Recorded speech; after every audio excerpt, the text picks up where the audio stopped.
माननीय सभापति महोदय, आज 193 के तहत कोविड के लिए चर्चा हो गया, आपने करा रहे हैं। मैं बहुत बहुत धन्यवाद देता हूं आपको। माननीय सभापति महोदय, कोविड-19 के वैश्विक महामारी ने दुनिया को झकझोर दिया। हमारे देश, यह बीमारी हमारे देश की नहीं, बाहर की आया हुआ बीमारी है। ठीक है। माननीय सभापति महोदय, हमारे देश में कोविड आया भी नहीं था, लेकिन हमारे नेता माननीय राहुल गांधी जी ने कहा था, सबसे पहले सरकार को चेतावनी दी कि सरकार उचित पहल करे, क्योंकि बड़ा महामारी आने वाला है, देश संकट में आएगा। लेकिन ये सरकार कभी गंभीर नहीं हुई और देश को संकट में डाल दिया। माननीय सभापति महोदय, पहली लहर आया, आनन फानन में असफल लॉकडाउन लगाया गया। माननीय सभापति महोदय, मैं कहना चाहता हूं इस सरकार से, लॉकडाउन लगाना सही था, लगाना चाहिए। क्या मुख्यमंत्रियों से सलाह लिया? क्या बाकी जनप्रतिनिधियों से सलाह लिया? क्या विपक्षी पार्टियों से राय मशवरा हुई? नहीं हुई। सरकार को पता भी नहीं थी कि कितने लोग बाहर मजदूर आके फंसे हुए हैं, इस प्रदेश से उस प्रदेश से, उस प्रदेश से दूसरे प्रदेश से। जब लॉकडाउन लगा तो तब भी 8 से 10 दिन पूरे मजदूर इंतजार करते रहे, लेकिन विश्वास जब टूट गया, पूरे मजदूर पैदल चलने को मजबूर हुए। माननीय सभापति महोदय, खाने को उनके पास दाना नहीं, पीने के लिए पानी नहीं, चप्पल तक नहीं, पैरों में छाला पड़ गए। ये सरकार की विफलता है माननीय सभापति महोदय। माननीय सभापति महोदय, और जनता को सड़कों पर छोड़ दिया गया मरने के लिए।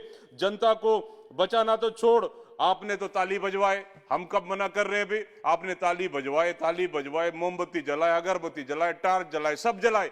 क्या निकला बताइए? कोरोना भागा इससे। माननीय सभापति महोदय, आपका ताली और ताली, अगरबत्ती, मोमबत्ती सब जुमला निकला है माननीय सभापति महोदय। और दूसरी लहर, ये पहली लहर तो निकल गई माननीय सभापति महोदय, दूसरी लहर आया। दूसरी लहर ने तो देश को तहस नहस कर दिया।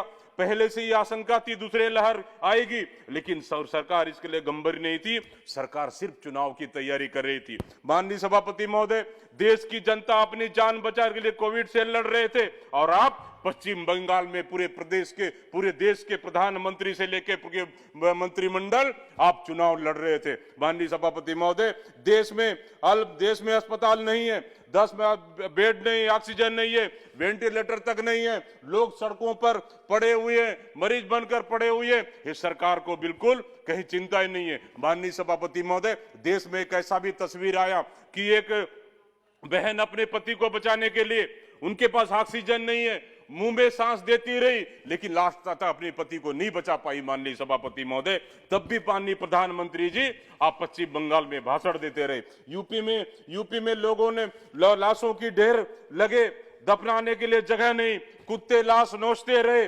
लोग। ये स्थिति पूरा देश ने देखा है। लाखों लोगों की मौत का जिम्मेदार कौन है? माननीय सभापति महोदय, देश का प्रधानमंत्री और केंद्र सरकार इसके जिम्मेदार है। माननीय सभापति महोदय, आपसे वैक्सीन दिया, आपने वैक्सीन दिया नहीं, राज्यों के ऊपर छोड़ दिया कि राज्य अपने अपने प्रदेश की जनता को वैक्सीन लगाएगा। मैं धन्यवाद देता हूं हमारे प्रदेश छत्तीसगढ़ के मुख्यमंत्री भूपेश बघेल जी को, जो देश में पहले समय आकर उन्होंने कहा कि हम छत्तीसगढ़ के लोगों को वैक्सीन देंगे, वैक्सीन खरीदेंगे, केंद्र सरकार पैसा दे न दे, तब जाकर पूरे देश के लोग सबसे पहले आके कहा, तब देश उसके बाद सब प्रदेशों के दबाव में आकर आपकी सरकार, केंद्र सरकार ने वैक्सीन देने को तैयार हुई।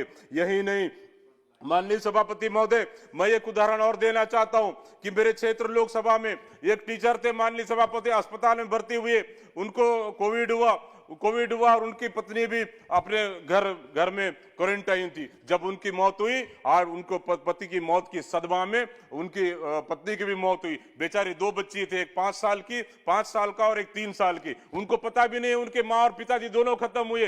वो बिल्कुल सवेरे 8-9 बजे तक घर में पड़े रहे, रोते रहे, उनको पता भी नहीं है। ये हालत हम लोगों ने देखे माननीय सभापति महोदय। लेकिन इस स्थिति को देखते हुए छत्तीसगढ़ के मुख्यमंत्री माननीय भूपेश बघेल जी ने उन बच्चों के मदद के लिए महतारी दुलार योजना के माध्यम से उन बच्चों का पूरा खर्च उठाने का निर्णय लिया। माननीय सभापति महोदय, तीसरी लहर आने को है।